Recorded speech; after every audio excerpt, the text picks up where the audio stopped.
Technology is not about bringing a good governance or a nice tool. It is about meeting the business objective and making the organizational level efficiency better.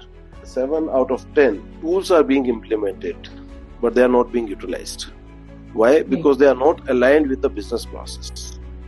Despite investing a huge amount of money, still they are not able, and they needed so much of work to kind of harness the full value of it. The integration was missing. The security was missing.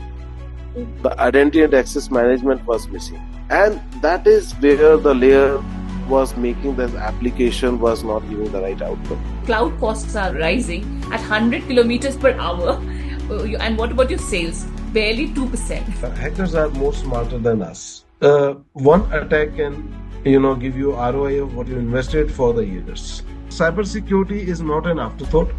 Right. It is a mindset. It has to start from the day one. Many organizations, they are still struggling about the budget, which is not being allocated for the security point of view. Security is not about putting an antivirus, because antivirus are no more going to save your system, right?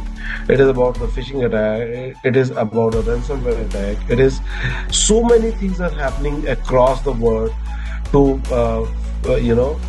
attack on your data. Data is new oil. If you have your data in control, the organization is in control. Success is driven by the adoption. So when you are having that 99% adoption, what else you require from the solution? If you are putting a low-hanging fruit today, okay, and you are not envisioning for the long-term gains, I am telling you it is going to be a challenge. You have to keep three things in my mind. One is scalability, second is resilience, and third is redundancy. AI is very good tool, but we cannot be dependent on AI. A human in the middle is very much it. It is a myth that implementation of such technology is IT responsibility. Actually, it is a joint responsibility of business as well as technology. We should not look towards technology first. We should look towards digital first with customer centricity. Every business is different. The requirement is different, so their technology need can be different. So I always try to start with understanding the user need, creating a requirement document of user, and then to understand what technology or what platform can fit to meet these expectations. Not the other way around, bringing the technology and giving to user to adjust their requirement as per the technology. It's a time for India to make products in India for the global stage. We were great and we want to make it more greater. It is very, very important. India should have their own technology platform like China and Russia, because they have their own ecosystem that our data is being secured within our perimeter. Yes. Thank you so much, Sandeep. It was a pleasure to have you today. Thank you so much.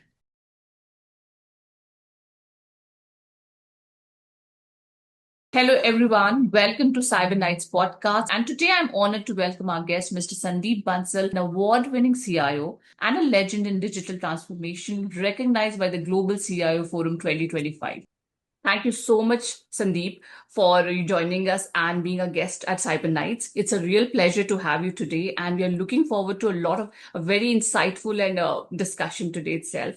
So to start with, you have built a very unique career, across IT, across education, and now in steel.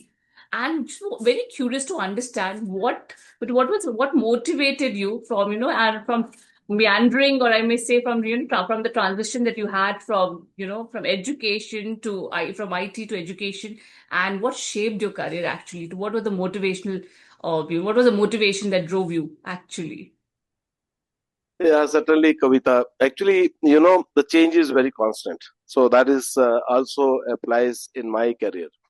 So in each sector, education, IT, manufacturing, they have their own dynamics. They have their own challenges.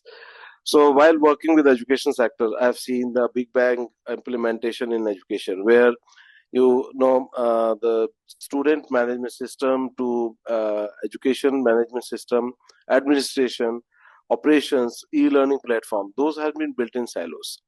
And these silos were having a big challenge of data integration, and which is not meeting not only the faculty needs, even the student needs. Moreover, there are multiple stakeholders. If you see the administration, the education management, they want to have a visibility, the high level visibility. Having silos in the application, that is not building up those kind of data analytics which is required for them to visualize their education institutions. And listening earlier, co-creation and incremental change, I see it is very very important. In any of the education or manufacturing sector, to have a well planned governance model to implement a right mix of solution. Having said that, when I look into the manufacturing unit, right? So in manufacturing, the challenge is having the application, but they are not aligned with the business processes, the industry 4.0, and you know, and the risk is not aligned with the business requirement. The digital risk is there, technology risk is there, and the transparency in communication is missing. So those kind of challenges which I feel in education and manufacturing. And when I go into the uh, IT, the ITIL and governance, which is the need of supporting any implementation, any system which is implemented in enterprise-wide network, or they are providing to their clients. That makes it's very easy. The good governance is not about bureaucracy, right? Good governance is about bringing the quality for the customer, bringing the right mix of solution and support, so that the implemented solution can be meeting the business objective. Now, driving digital transformation in multi-industry settings, I see there's a requirement of a vision. The clear vision is required, what you want from the digital transformation, what is you are looking for from a digital maturity, and the cross-disciplinary collaboration with the various business units, because when you go to any enterprise, there are multiple business units, and their requirements are very well need to be addressed using the digital platform. And outcomes over outputs are very important, right? So in nutshell, if I say uh, technology is not about bringing a good governance or a nice tool. It is about meeting the business objective and making the organizational level efficiency better, right? And it is impacting not only about the business unit, it is a bridge between the customer and the business. So we as an enabler, we play a vital role in creating a backbone for the industry. So this is what I see, and which has made me uh, to move from various sectors, and technology has become my first, you can say, core, rather than going into any other business vertical. That's a very interesting approach. I would like to delve a little deeper when you spoke about education, since you have spent a considerable amount of time in education. You have served with Reva University as well as with Manipal. There is always a debate which is going on in terms of, that there is the talent which is being, the education, the curriculum being given to the students, and a great gap between, what HR aligned talent should be. So how do we address this? And it has been growing constantly, and we have been talking about employability issue for a long time. So yeah, so where is the lack? See, that's a very valid point, and I remember when I started my career with setting up a education institution with Aptech Limited. And this debate is not now, it is 30-year-old debate, when we always used to speak the curriculum should be aligned with the industry need. Because when we are looking towards hiring a candidate, everybody look towards somebody who is coming up. He should be operational from the day one, right? And in our current ecosystem, the education is more about theoretical rather than experimental. However, in today's scenario, most of the education institutions, they are creating their curriculum which is aligned with the industry needs. They're also ensuring the time to time industry and university partnership for training their students. Faculty development programs are being conducted, student development programs are being conducted, and also they are trying to give them the efficient time on practical things. Right. So, having said that, more object oriented education is required rather than based on the theoretical things. But the secondly, which I feel, the examinations, which plays a vital role, right? The examination conducted in our ecosystem is more, explanatory answers. Those are required. And if a project-based questionnaires or the project-based examinations are being conducted, even I see many institutions, they conduct open book exam. The open book exam is where the questions are, the scenario based questions are being put into the while you are giving, taking assessment of the student. So those are very, very important. Now, when I say the faculty development program, student development program are being conducted, we also need to assess what kind of topics are being chosen. Are they relevant from the today's industry requirement, right? Student need to be more research oriented. So when I say research, there's a debate on AI coming to the picture. They are feeling there's a huge debate about that can increase the plagiarism.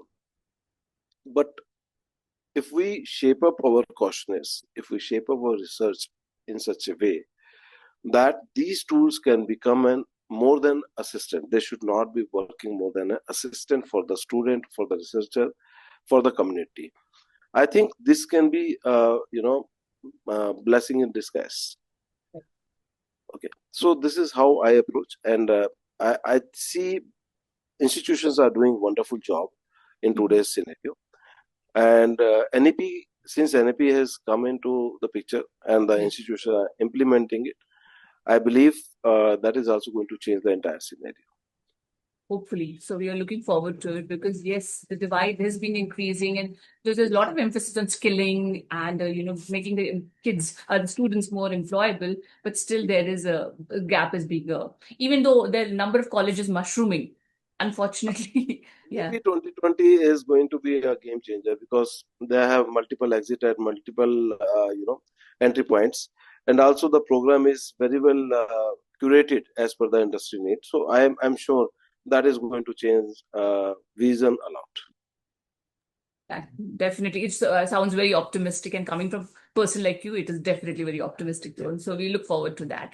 My next question is, I wanted to understand, but since you have been driving and you have been into the steel industry right now, India has set a very, big target right now of 300 million tons of steel to be, to be achieved by 2030. So I understand the production is one part of it. While what will role will technology play into this? To help them to achieve this target? So see, technology, as I told, technology plays an enabler, right? So agility is one thing which is demanded in any of the industry.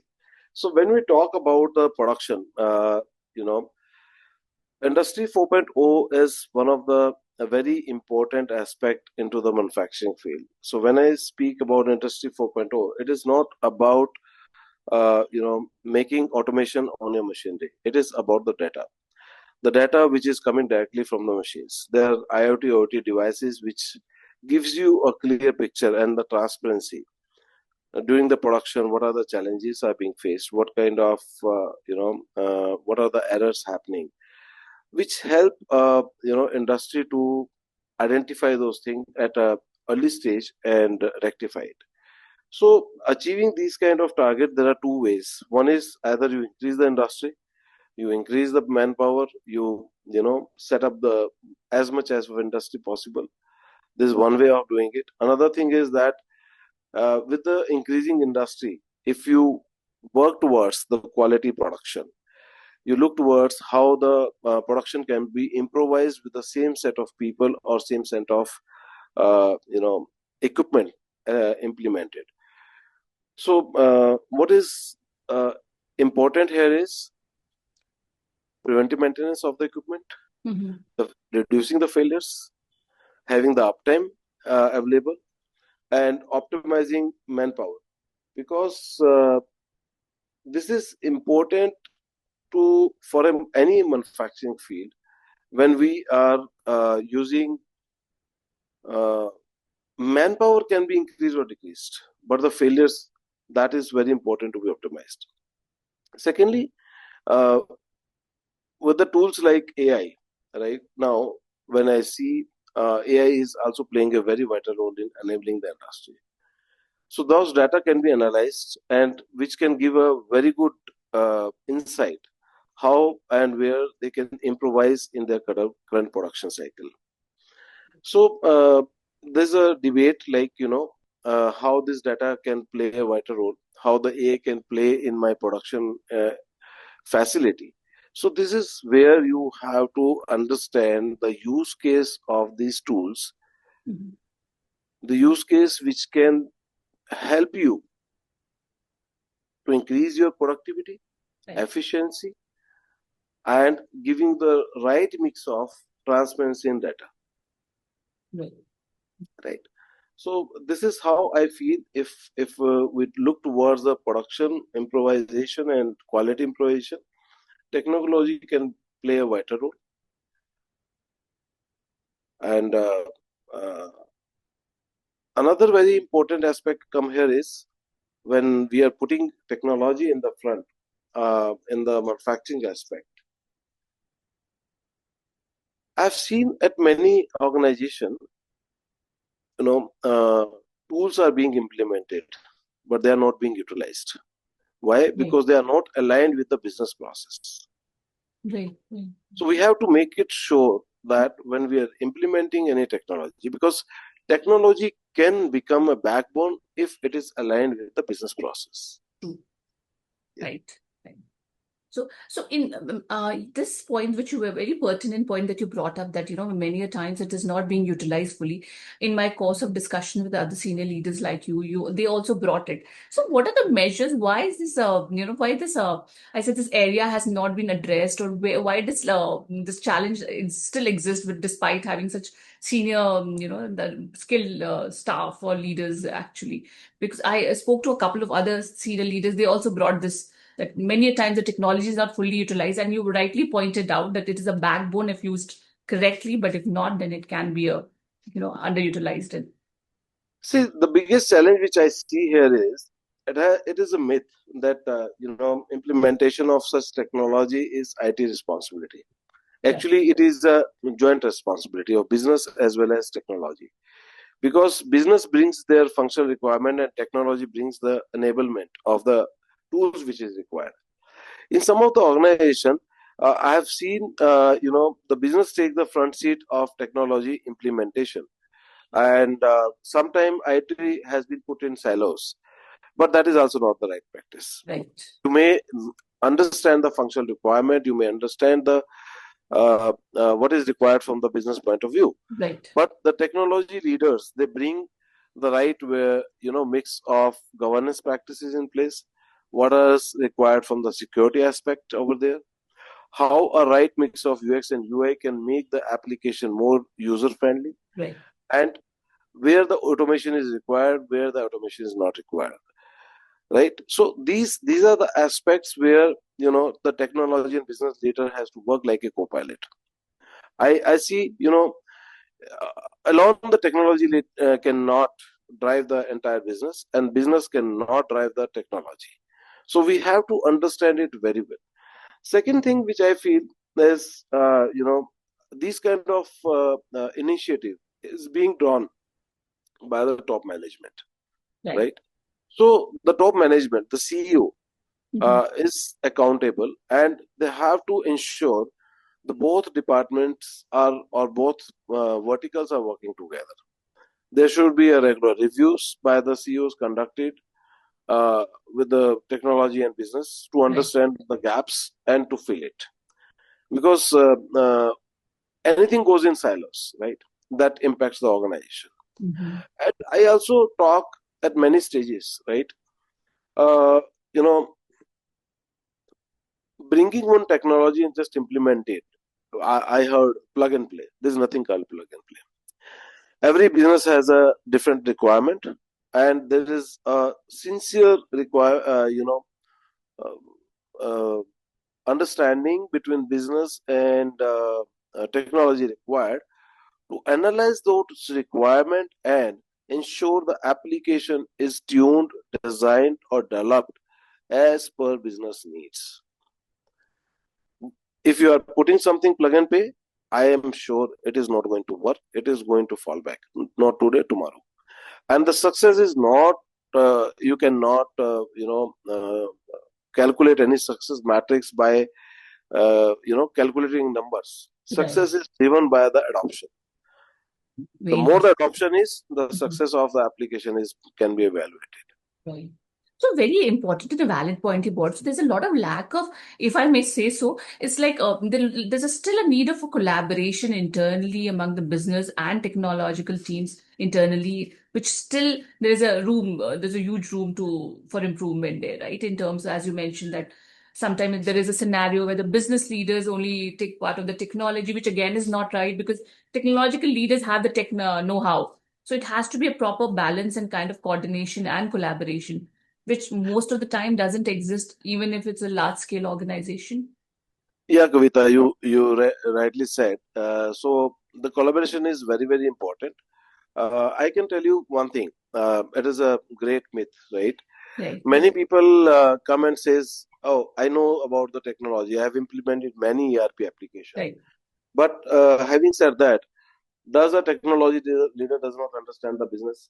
He has also implemented many ERP. He know the business, but there is very fine points which is required to be understood, which is required to be discussed by both of them. right, It's just like, you are having a fever and you are taking a medicine without consulting a doctor.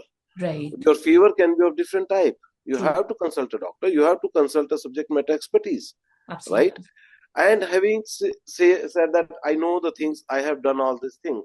You are Right. not putting yourself on that edge. You are putting the organization on that edge, Right. because Mm-hmm. any implementation which is initiated today, it Mm-hmm. takes time, it takes efforts, it takes a lot of money involved into it to implement it. And when you realize, it is too late, right? Absolutely. Yes. Because implementation itself going to take 6 to 8 months time, for example. Right. Then, getting those implementation stabilized into the Stabilize. Right. ecosystem, it takes another 6 to 8 months. Right. And to realize the maturity again next 6 to 8 months. Systems. So Sorry. I feel if you implement it today something wrong, Mm. organizations sometimes takes 2 to 3 years to understand that we have to reinvent the wheel and go back. Right. Absolutely. Yes. So I would like to share one of the experience, one of the organization which is having a legacy of a lot of decades. When I went there and saw, there was a lot of application has been implemented, and it was very nicely thought of, right? The organization had every application very nicely designed and implemented, but what was missing? The data governance was missing, the integration was missing, the security was missing, the identity and access management was missing. And that is where the layer was making this application was not giving the right outcome. It is not the point, they have not done the efforts. They have done tremendous efforts to develop those applications and creating an indigenous ecosystem to drive the organization digital platform. But when you have not rightly designed, architected the solution, it is just like building a house. If you have not created a right foundation and you are keeping building up your house, it will get the shape will be very different. The design, people may not like it. So what I could see from my point of view as an enterprise architect and digital transformation specialist, Right. I could see the application is there, the tech is there, Mm-hmm. but due to no right design in place, the integration not in place, the data which can create lot of the right mix of solution, or can give you a visibility, was absent. Mm-hmm. Manual upload, connectivity of data was bringing lot of errors, and the efforts were 4 to 5 times, which you could do with just an integration and putting automation in place. Oh, okay. My God. Mm-hmm. So these are the challenges we Right. see at places. Mm-hmm. And now, when you say the business and or the real user Mm-hmm. plus the technology leaders, when they are not communicating, these kind of problem happens. And who suffer? The end user as End well as user. Right. And an organization, right. Absolutely. Despite investing a huge amount of money, still they are not able time, to efforts, uh, so many things they have efforts. invested. Yeah, absolutely. Yes. So I feel this is a leadership opportunity. The leadership needs to understand these challenges, and they have to ensure the people should work together to meet a common goal and objective for the organization, for the customer. Absolutely. And how, I'm so, I just wanted to understand, like, what will be the, like, how often do you see such incidents happening or these kind of, scenarios in terms where there is still, there is a system, as you very, as you pointed out it very beautifully, as everything was in structure, but still they were missing the dots, like, and they needed so much of work to kind of harness the full value of it. So, how frequent are these incidents, if I may say? Quite often, quite Quite. often. Oh. I am telling you, out of 10, 7 people are like this. Oh, imagine so the Because what happened, I'm telling mm, you, mm, see, when we started this digital initiative in, if you see, the technology started evolving after 2000, right? After 2000, then 2006, you see the technology evolved to next level, and it has become a MIS department, right? It right. was kind of a digitization of each and everything. We used to have people, they used to enter all the data and try to make application, all the data available into the computer system. Mm-hmm. Over a time, in next 5 to 7 years, or say 10 years, people starting feeling now this data is available, how to nurture the data, and lot of applications start coming up. Right, right, right. And that was the age of digitalization happening, right? Mm, You have multiple application, multiple data, from right. this to that source you're transferring the data. And from there the technology again evolved and digital transformation started, where the applications are interconnected and using the webhooks, APIs, and various other medium, the data is traveling from one application to other application seamlessly. Right. So those change when started Mm-hmm. coming in. Mm-hmm. So how the organization has to evolve, that Mm-hmm. matters, and that Right. requires budget. It is not like the CIO is not aware of it. Mm-hmm. Many times CIO is aware, Mm-hmm. but the challenge is where we have to present it in front of board and bring up those challenges in a in the numbers, Yes. because board understand what value you are bringing in, Right. how it is going to impact my bottom line. Right. Right. So today, when we are standing in 2025, the age of digital, AI, when we're talking about, Right. Right. now it is no more digitalization, and digital transformation. Right. About AI, it is about automation. It is about bringing, quality or process getting automated, where the human intervention can be minimized. But is my system is ready today? If I am working still on that legacy system, Right. I will not be able to evolve. Absolutely. Absolutely. So why I'm trying to say 7 out of 10, 10 out of 7 out of 10 Right. Right. Yeah. organizations are having these challenges, because uh, there is no tech refresh is happening over the time. They Yes. are not trying to evolve themselves with the Right. coming age solutions coming in, Right. Right. and that's where the gap is. That's a big gap, actually. Now, so I'm very curious to understand now, since you Yeah, said that, and there's a huge gap here. And now, as you rightly said, now no more there's emphasis on digital transformation. Transformation. In fact, now AI has kind of replaced, and it has become a buzzword from a kid's mouth to a large scale organization. Everybody's talking about AI, but right. is really like, are we really harnessing AI? Do we still understand, or how can AI? I'm very curious, like a layman. I'm asking this question. In for the for the large scale organization, even mid size or even startups, do they really know how to replace or do a digital replace digital transformation and kind of literally use AI to the greatest extent and use it for their businesses to grow? So very, very valid point. Yeah. So here is again two things very important. One is to implement AI, you should have a digital transformation in place. You Right. can't Okay. directly jump and implement AI because you don't have data. So what AI are you going to do? You have to train your system. You have to train your AI.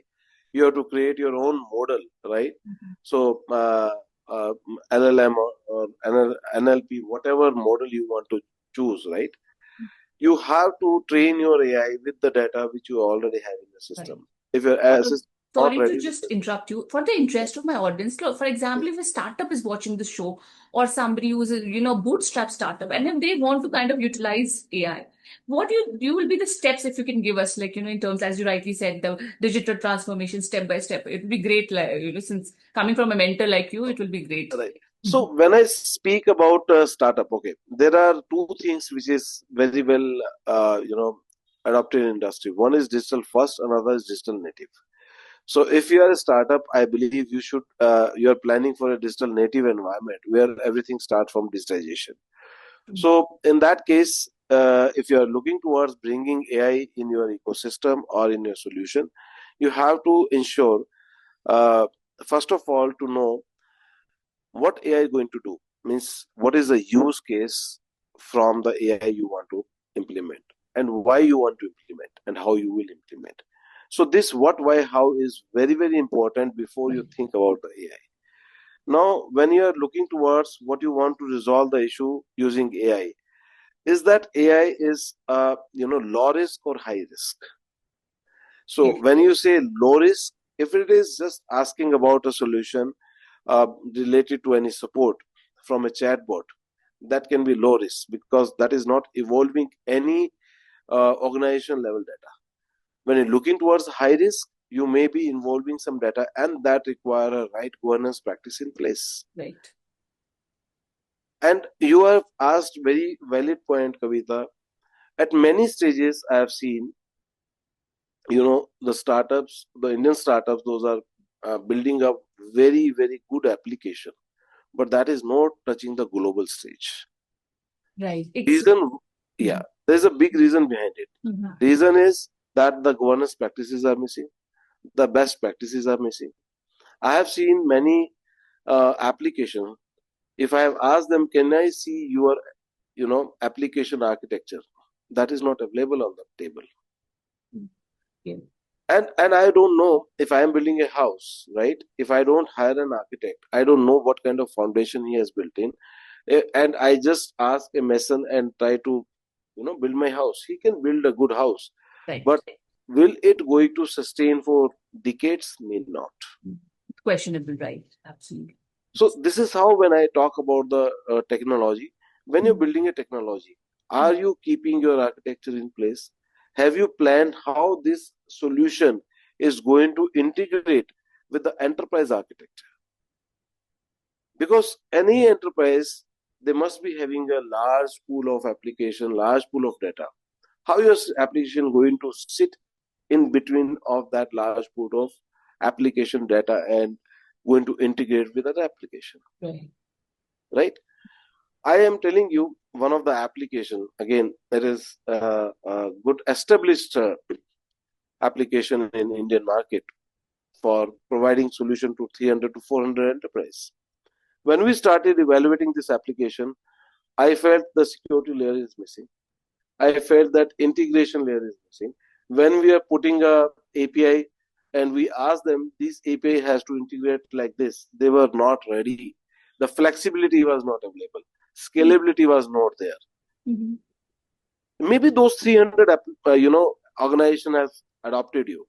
Right. Right. Can be possible they are working silos. Mm. But if the coupling and decoupling is not happening, so how you are going to meet the global stage? Absolutely. So Yes. you have to have a longer vision when Right. you are designing your solution. If you're putting a low hanging fruit today, okay, and you are not envisioning for the long term gains, I am telling you it is going to be a challenge. So I always believe that any application, Mm-hmm. any solution you're designing at the engineering stage, you have to keep three things in my mind. One Right. is scalability, second is resilience, and third is redundancy. Right. If Absolutely. you're not having these things in place, Mm-hmm. I'm telling you today and tomorrow, there is a day when you are going to uh, get on a flat line, Mm-hmm. stagnation point. From there, neither you can go up or Right. else you say falling down. So is it a lack of knowledge or is it a lack of will in terms of they don't go ahead and, as you pointed out? Um, So uh, I would like to say, it is not about lack of knowledge. Rather, everything again bring a cost, right? right. Involving right set of people that also require a cost. Right. Okay, and that's where they feel, oh, this we can do it. I'm giving one example. One of the organization, I was looking towards one of the opening. It was a role of a CTO. Now, when I saw that role of a CTO, the CTO was required to have a knowledge of. He need to develop the application. He need to, do the coding. He Right. need to do all those things. Mm-hmm. Just try to understand if you're putting a CTO, Chief Technology Officer, Right. it means he's a C-level executive. A C-level executive must be a strategist who Right. understand these things to design, strategize, and develop those things. Right. Nowadays, what has happened is, uh, you know, uh, the organization they are hiring young mind. Mm-hmm. I'm not trying a young mind. Those are having a very good ideas, Right. and they believe they can drive the technology reformation for their organization. They can develop it, they can execute it, but they cannot be a right strategist because that requires ages of experience. Absolutely. Right. That is where a person with a 20, 30 year of experience is required because he knows that designing and developing an application is one aspect of it. Delivering and customer support is another aspect of it. I'm telling you one of the global application, Mm-hmm. and that application is having not less than 40 million customers across the world. Wow. But when they came to India, they Mm-hmm. failed back because the solution was designed for global standards. Right. Indian standards were little different. It was The not support customized. was different, Mm-hmm. and they have not customized it, Mm-hmm. and they have to fall back and they have to stop that particular application operation in India. Yeah, because they couldn't run it. Their counterpart in India, they are from last 30 years having a stronghold in Indian market because they know the Indian mindset, they know the customer, sentiments, emotions, and requirement, and they are trying to fulfill those things from last 20 plus years. So, so this is where the gaps start. Right. Right. So when I say scalability, your scalability should not be only for the US customer or Indian customer. Scalability should be global. Absolutely. Yes. That should be customizable as per the region, as per the area. If you Right. today see Microsoft products like Mm-hmm. Windows, Copilot, why these applications are used globally? Mm-hmm. Right. Because there's no bias. There's no Right. bias. This is only for education. This is only for manufacturing, or this is Right. only for this kind of customer base. Second thing is, if that kind of customers we are talking about, Mm-hmm. are we ensuring our application design process are aligned to that? So Right. when you're looking as a startup, you have to see from a broader aspect. Absolutely. Yes. Yes. Okay? So Absolutely. that is very Yeah. Very, very, very valid point raised actually. Now coming to that, since we raised the entire discussion about global product, my next question will be on the recent announcement or that we're hearing is that the IT ministry has also started using Zoho, right? Which Mhm. is again an India-led product. And yeah, what is your take on it in terms of like, yeah, there's a lot of discussion around it because yes, there's so many There's global a CRMs which there's an existing. idiom, "Der hai durust hai." So, Sure. so in Indian context, I say, see, India has been pioneer in providing technology manpower around the world.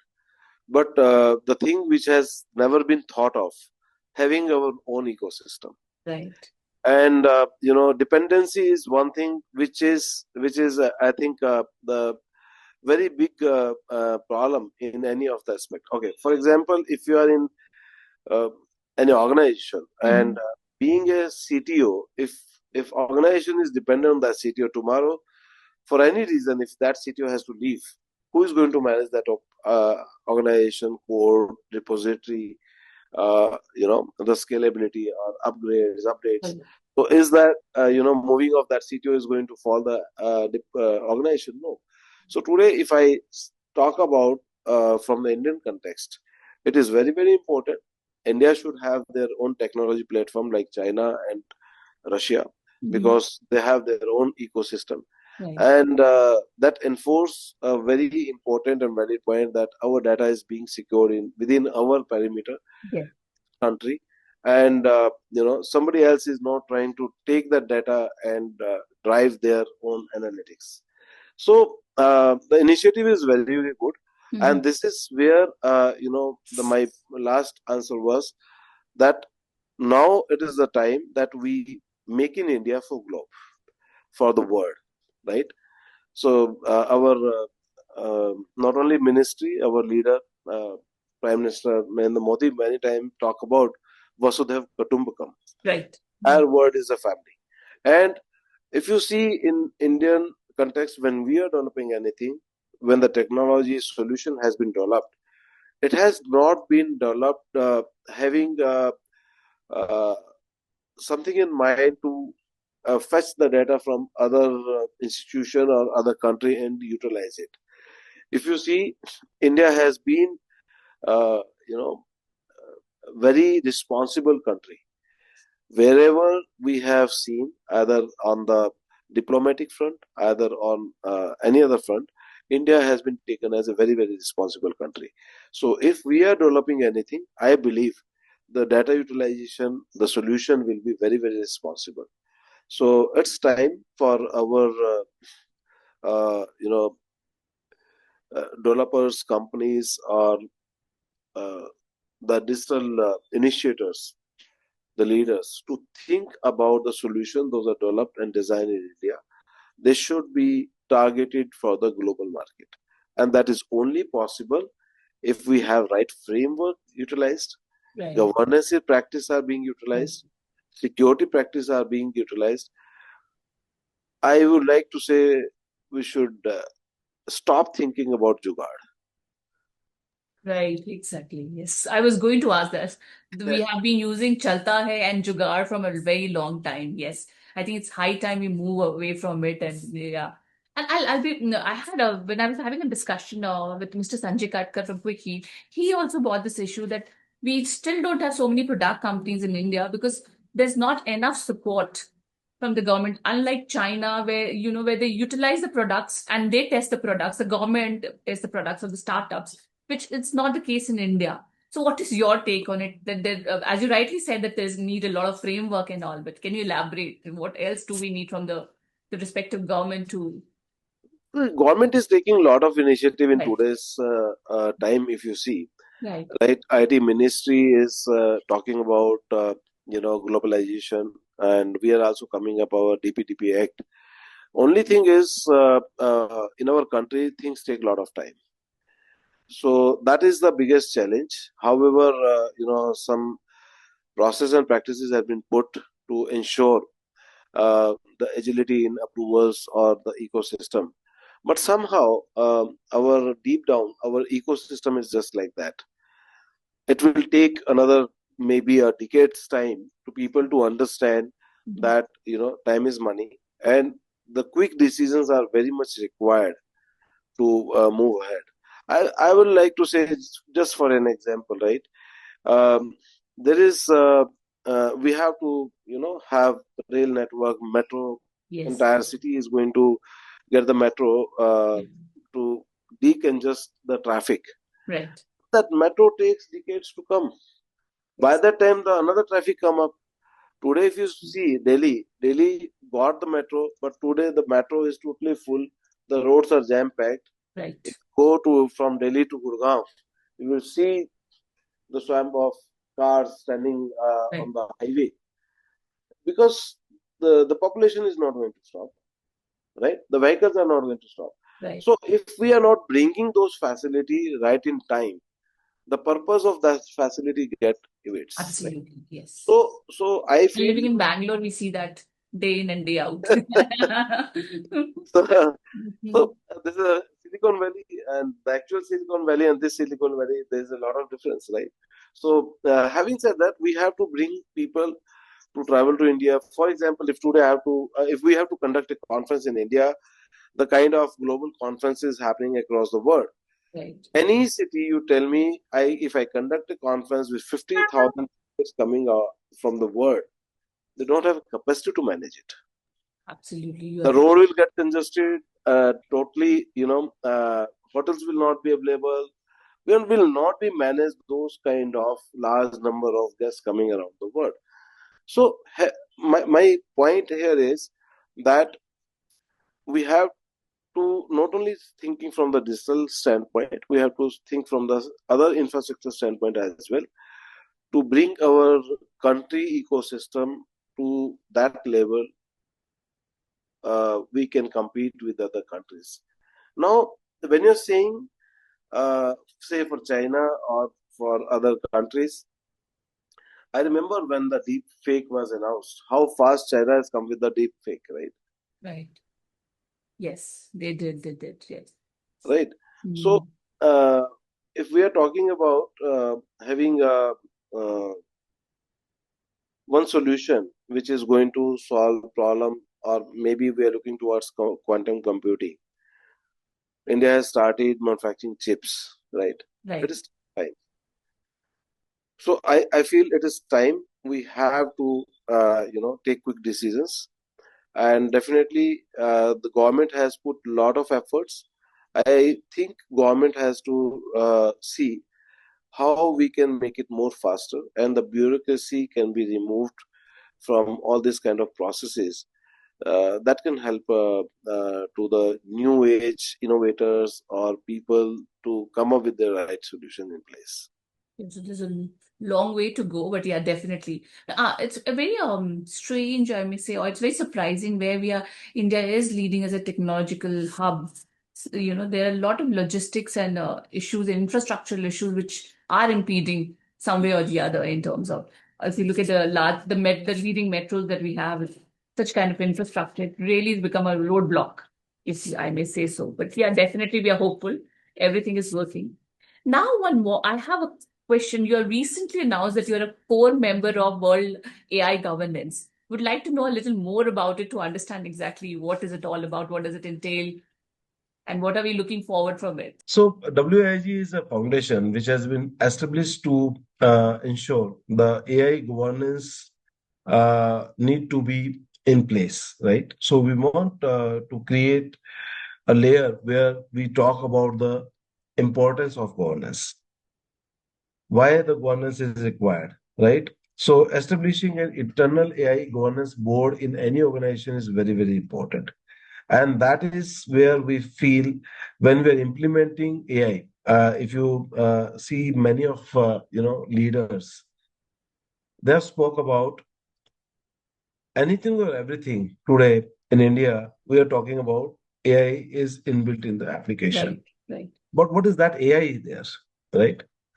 What you are talking just to use word and creating a hype is not the purpose, right? Absolutely. So AI is it needs to be responsible. It needs to be ethical. It needs to ensure meeting the purpose of the organization. So why the governance practices are required? I remember in my last organization when we were implementing AI. So I requested my leader to set up the governance board. So when we are talking about word AI forum, the word AI forum is WAIG is talking about AI governance, and we should go organization to organization. We talk about the AI governance. We should talk about the policies for the AI because it's a time now. India needs to have their own policies in place. If you see, European laws were already there for data governance, for data security, privacy, but we are still looking towards DPDPIs to come into the picture, Right. right?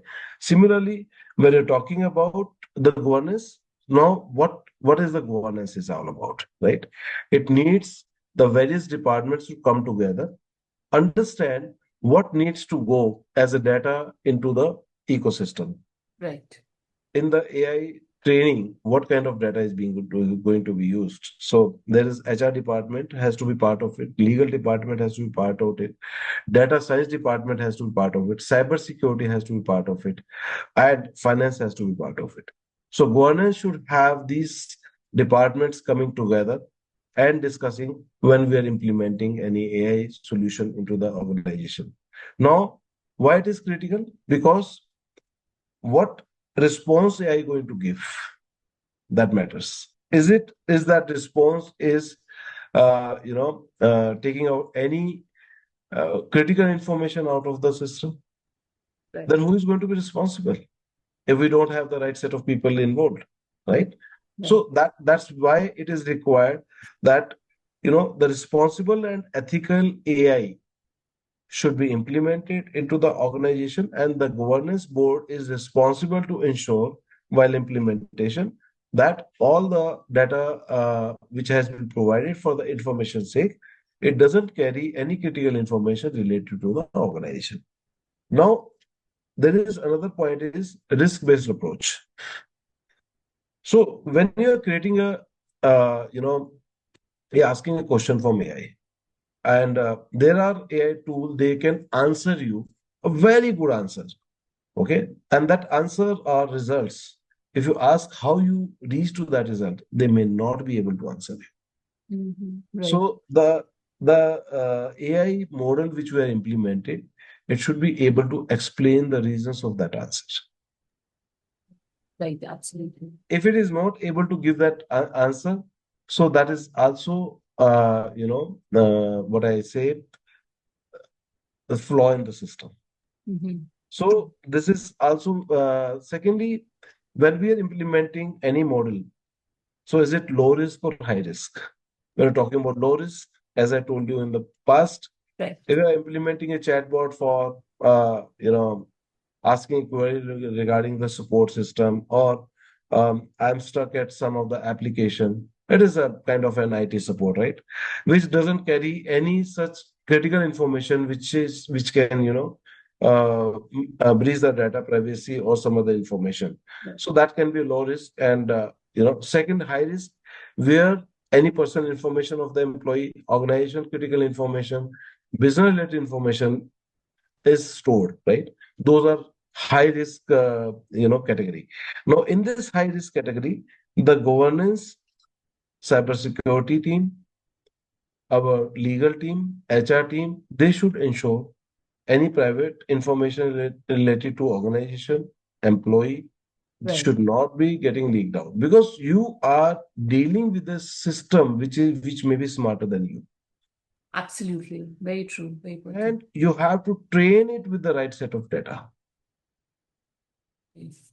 So through WAIG, what we are trying to establish is that the compliance has to be there, right? Compliance is a necessity. Okay, it is by design. You should Right. have ensure, there is a mandate of transparency should be there.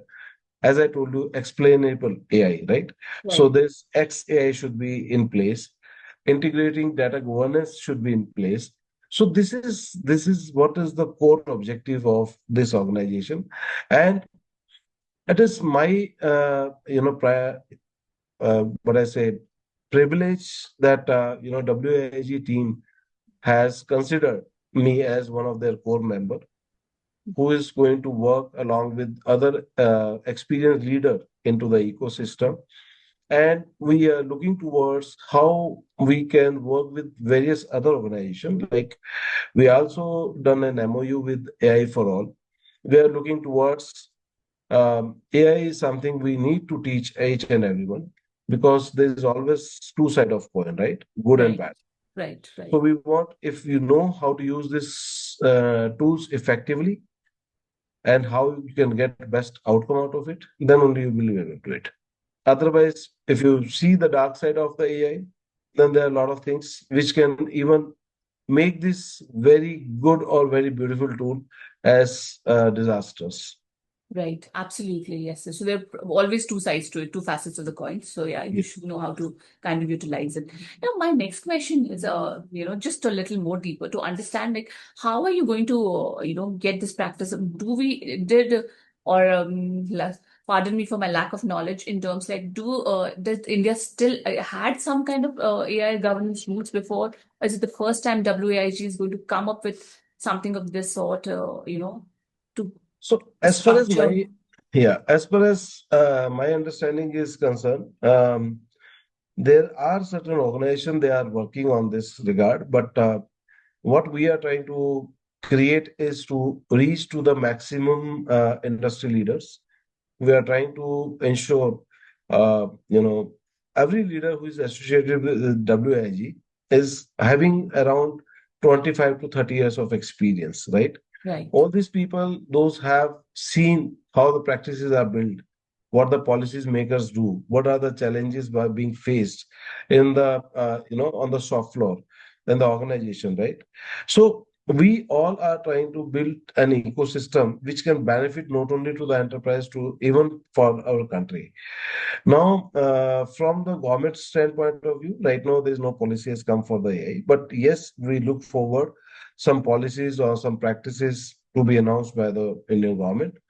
But yes, if such kind of organization comes up, right?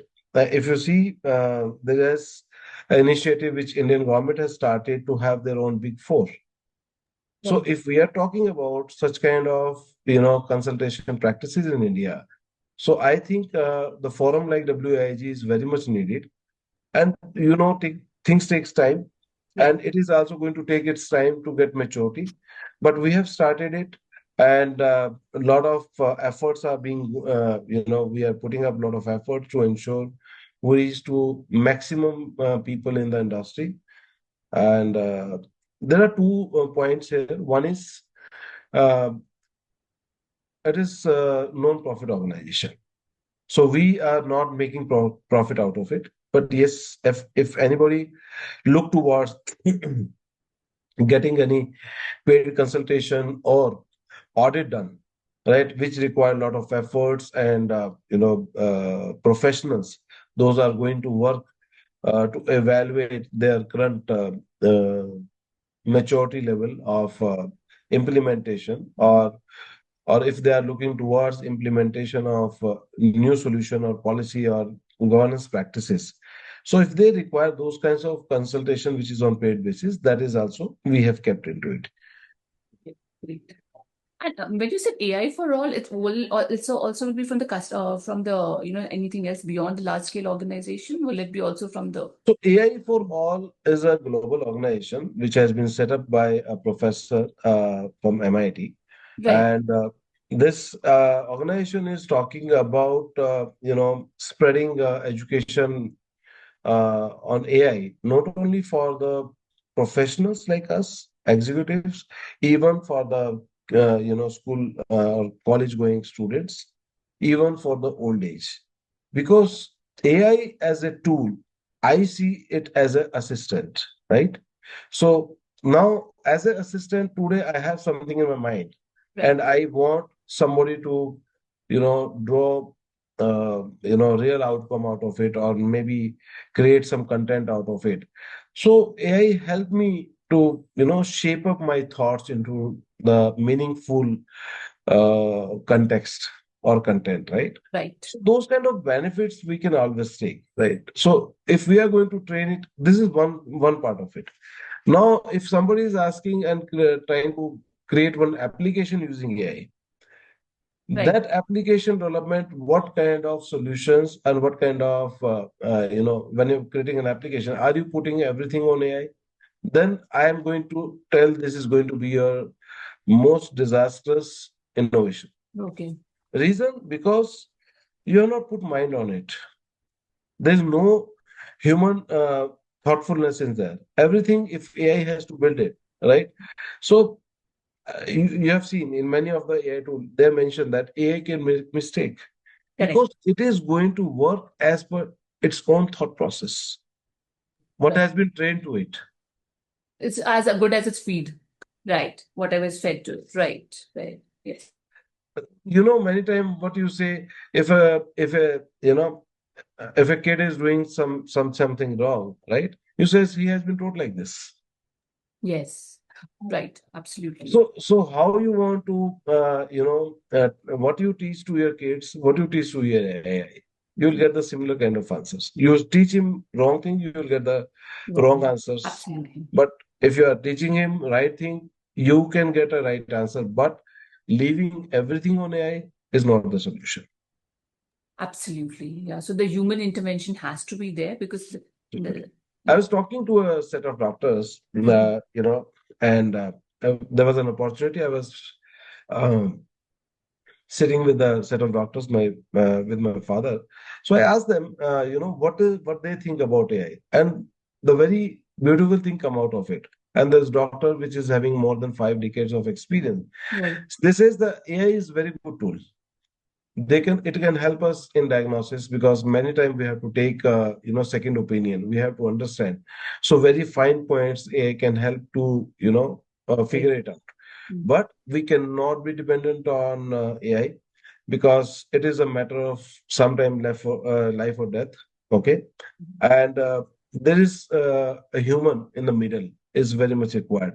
And when I heard this line, it amazed me because we talk human in the middle or human touch is required. And when it came from the doctors, Mhm. and it is very, very, very interesting. Like everybody, it is not about from the legal fraternity, medical fraternity, or if you Right. talk about any fraternity, they speak AI is a good tool, Mhm. Mhm. but if it is being used responsibly by the right set of instructions by the people, I think it can be a blessing for the humanity. Mhm.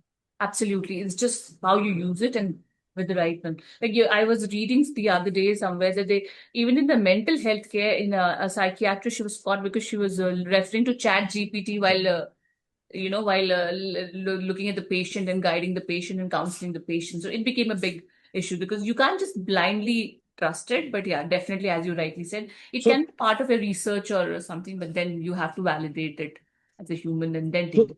this is where one very critical point comes in. When we are putting about the governance, right? In the governance, this is also important when we are giving freedom in our ecosystem to use AI tools. So, which AI tool and up to which level they can use it, that is also very, very important. Absolutely. The Yes. AI tools, those can be harmful for the organization, for the data, for the privacy, for the customer. That needs to be blocked. So those things needs to be taken into the consideration during these governance board meetings. So this all will be considered when you are kind of formulating the AI, the Yes. WAIG thing. So now my next question will be like, as you mentioned AI, and with AI comes a lot of, as you kind of said, you covered, right? The cybersecurity will also be an element where you'll be talking about and you'll be highlighting and looking at. So if you can just throw and shed some light on that, what exactly will be the steps you are taking in terms of forming up cybersecurity when it especially comes to AI? Which is So cybersecurity is actually is not a process; it's a mindset.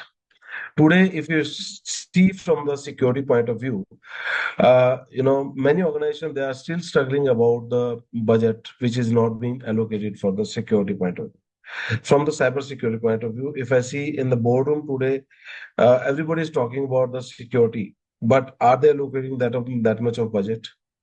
No. Because security is not about putting an antivirus, because antivirus are no more going to save your system, right? It is about the phishing attack, it is about the ransomware attack, it is so many things are happening across the world to attack on your data, because data is new oil. If you have your data in control, the organization is in control.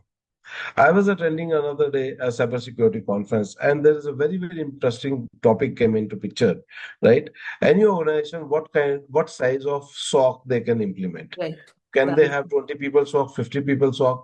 What will the cost of that SOC? Are they going to work 24 by 7? Are you sure at the time of attack they will be wake up? So, how we are going to ensure that we are secure by keeping or creating a right kind of set of information system. Right. So, here, when you're talking about AI, now how AI is helping us in cybersecurity, uh, in an organization, right? How much attacks or maybe alerts you may be thinking in a day is coming on any firewall? Mm-hmm. Mm-hmm. Millions. Million. And do you think anybody is going to sit and see those kind of attacks? Or if you see in these million attacks or maybe a million logs, so there can be the large number is false positive, Right. right? So what happens is in those false positive, the actual attack is missed or actual log is missed. Absolutely. Because if you see the log from the naked eye, you will not be able to understand it is actually an attack. Right. So how AI is helping us?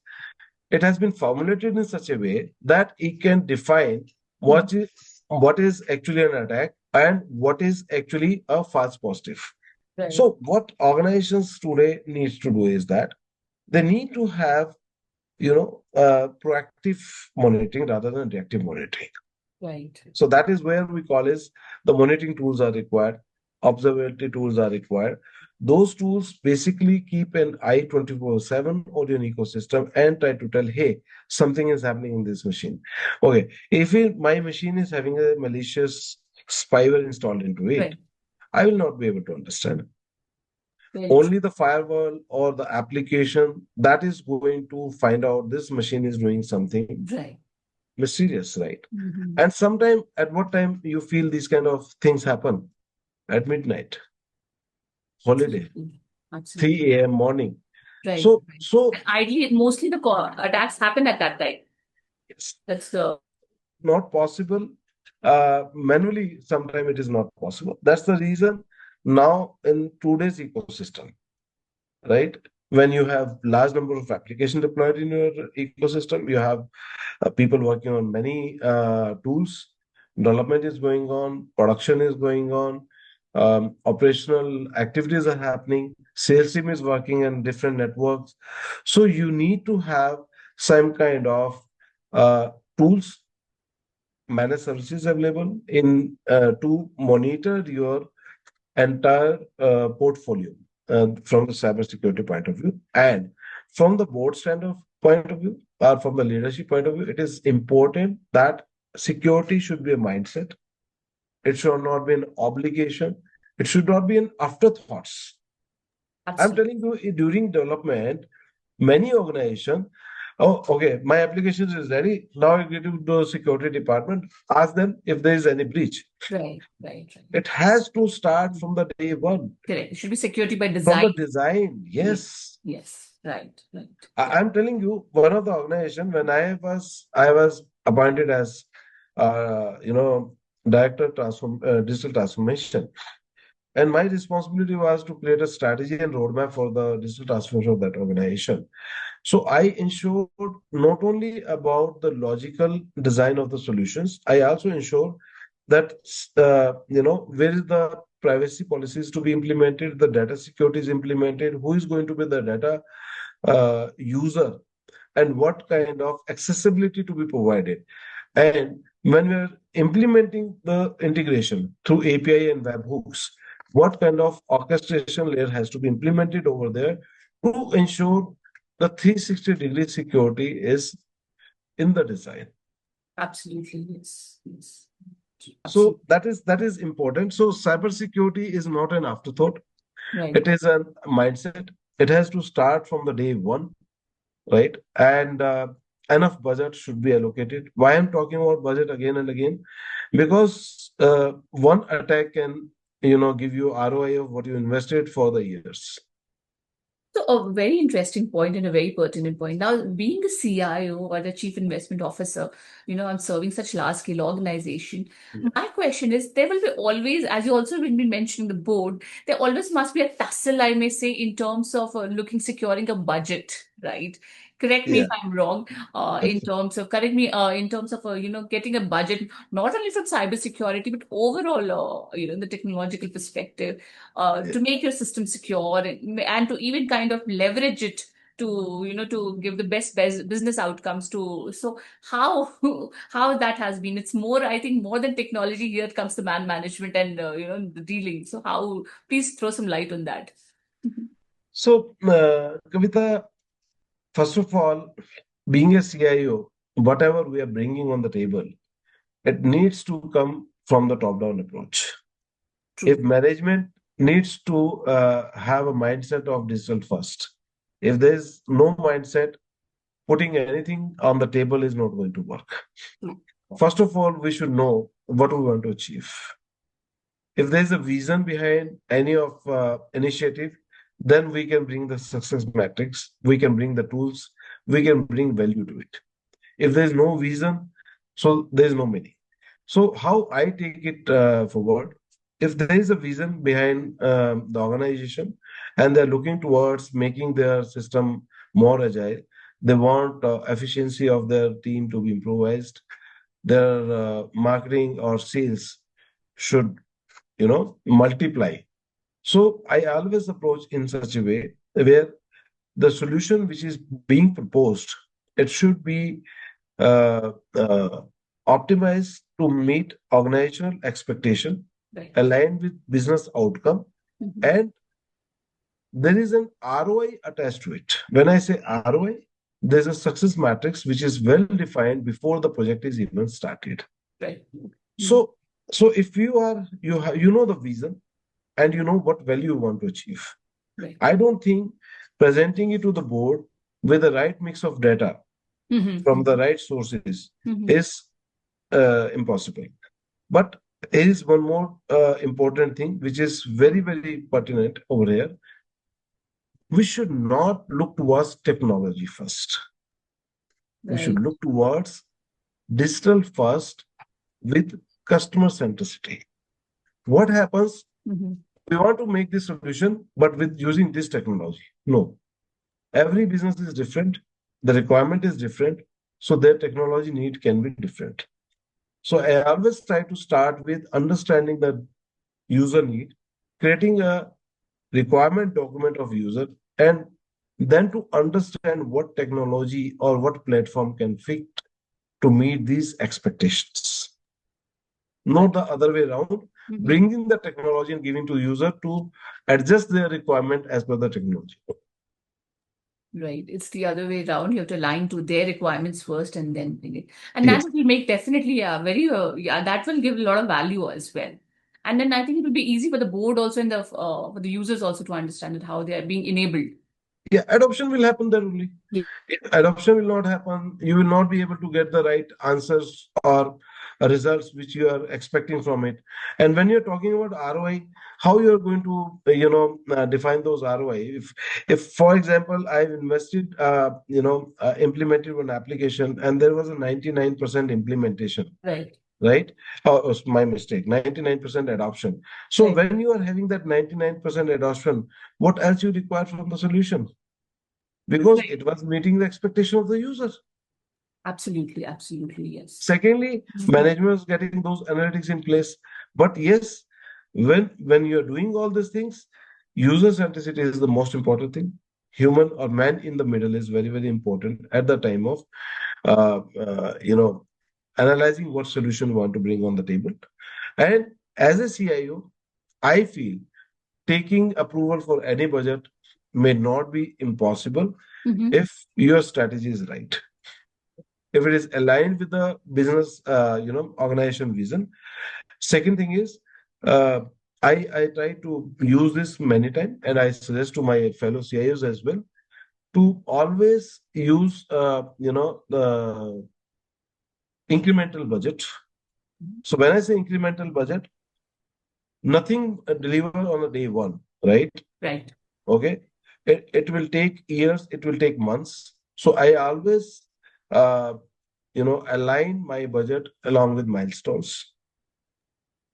Okay. So That's once the good. milestone is achieved, those costs will come into the picture. So the board is also able to visualize the growth and Right. implementation. Right. And for them, approving further budget is not a challenge. Correct. Because they can see the, as you mentioned, the Result. timely Mm. milestones that you have set and Result. achieved. Wow.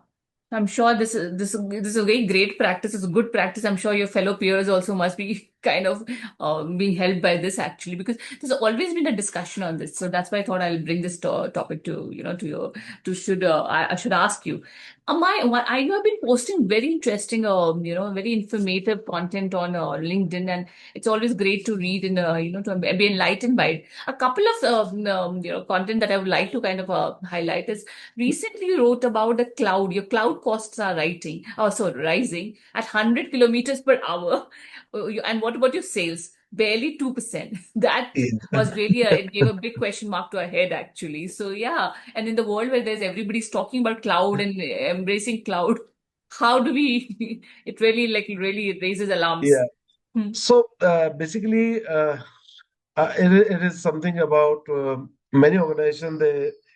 Today it is when I'm doing any kind of a business, right?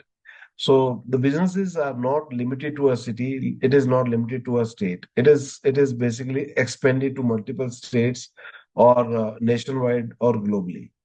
Now, uh, getting address or generating leads from the various sectors or from such a large geographical area, you require some solution in place. Right. And to manage and track those leads, how these leads are being converted into prospects and customers, that is another, you know, Right. important aspect. Now, if you see today, e-commerce has is taking a lot of center stage, right? Even if we have to buy something locally, uh, I think at least 2 or 3 times in a day, we like to order using any application like Zepto, Blinkit, or something like this.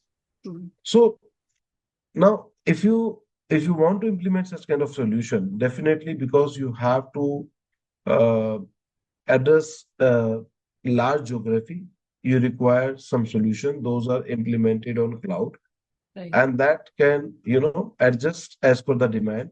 The because nobody is going to wait.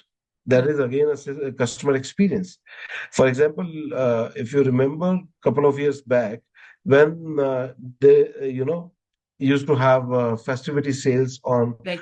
e-commerce platform, so server used to crash, Right. right? Yes. Yes. The because it was not optimized to address that much large crowd. Right. Today, you are not seeing such kind of issues True. Very. because the technology has evolved, and we have also planned our infrastructure in such a way. If Hmm. such kind of requests are coming, my infrastructure should be ready to handle it. So on demand, a CPU can be allocated. So what is happening today?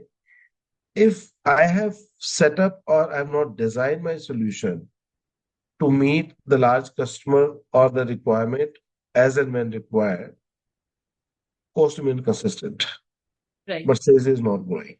Very true. So are we optimizing it as per the business use case, or we are just putting taking something and implementing on cloud and expecting a real outcome? So the challenge here is when you are designing a solution, we have to understand the solution should meet the business expectation. As again and again, I'm coming to Right. this. Right. So today, 90% applications are SaaS based. Yes. So SaaS based application that require a license cost, instance cost, cloud cost, data cost. So all those things are in place. Is the solution is not right? It is not like that. Right. It may not be implemented right. It may not be designed right. Mm-hmm. So when I'm saying the cloud cost is going high, but sale is not increasing, sale is only 2%, it is about the implementation practices which is not right in place. So you're not blaming the cloud No, or the provider. I'm not blaming the cloud. I am blaming, is it aligned with the user requirement? Is it meeting the sales team expectation? Because they are not able to use it. Absolutely. The cloud cost will remain there, right? Those optimization can happen. But are we aligning those application with my business objective? Are we aligning this application with the user-centric mindset? Are we aligning with the sales team? I am telling you there are application, if you see the UX and UI, you don't like to use it. Mm-hmm. Okay. It is so complicated. It requires so much input. Mm-hmm. Okay. For example, today, somebody calls me. I need XYZ from your organization. Right. In today's world, I may require only to enter some remarks. Rest of the things system can capture automatically. Mm-hmm.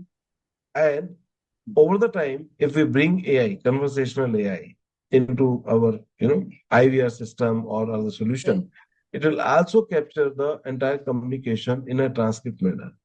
So if I make my sales team life easier, Absolutely. they will Yes. use this application much more. Mm-hmm. Right.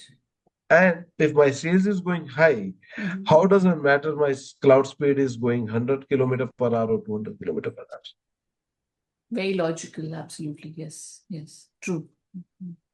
So everything is associated with business. The Mm-hmm. bottom line is impacted. If I am getting a better bottom line, I don't mind, spending on any tools, any solution. Even, any leader will not mind increasing the budgets.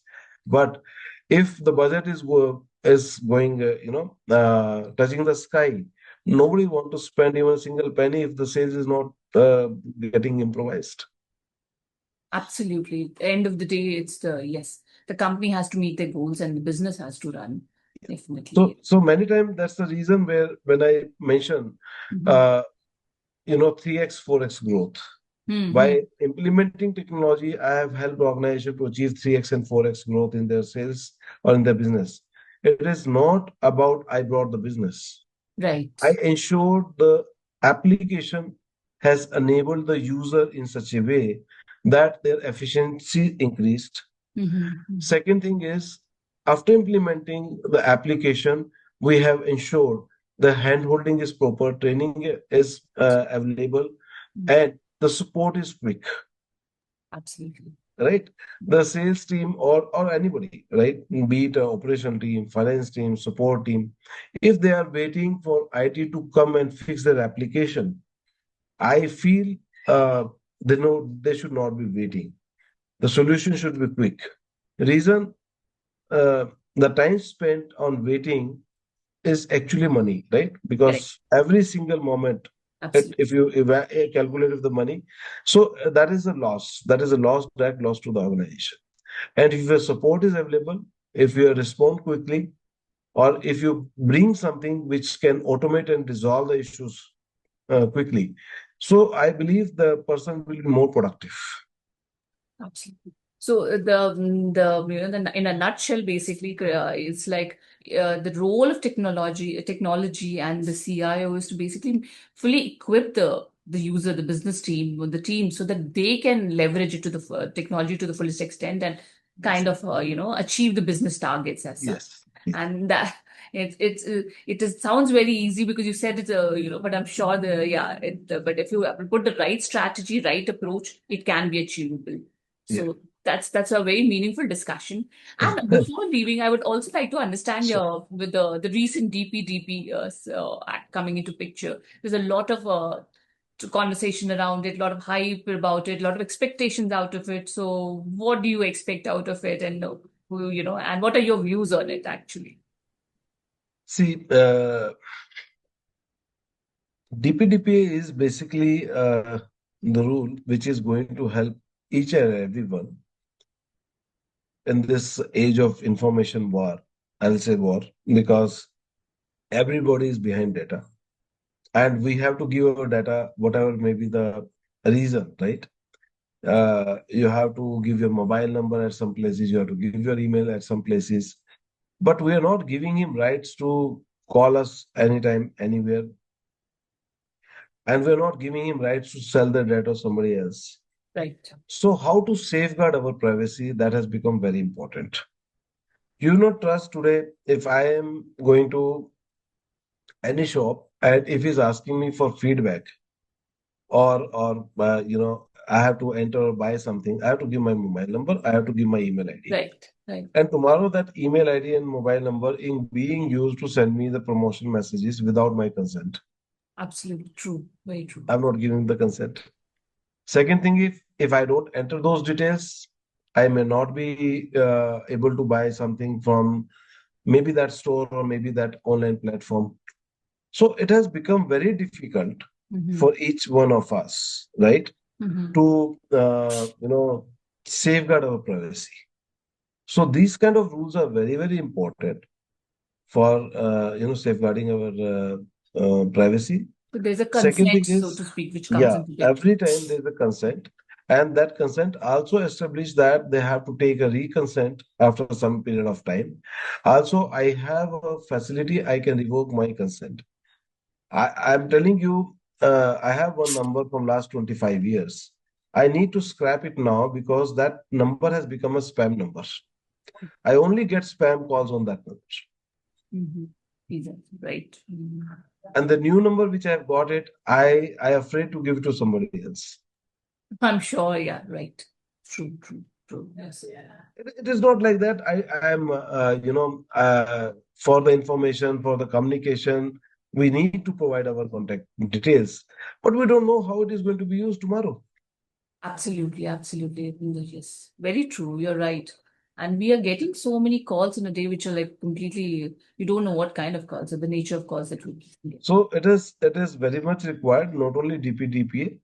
India needs to have multiple laws and policy for the information technology, which make it more responsible and ethical for use. And the people, we are known for technical workforce in the world, and being India is as I told you, a responsible country.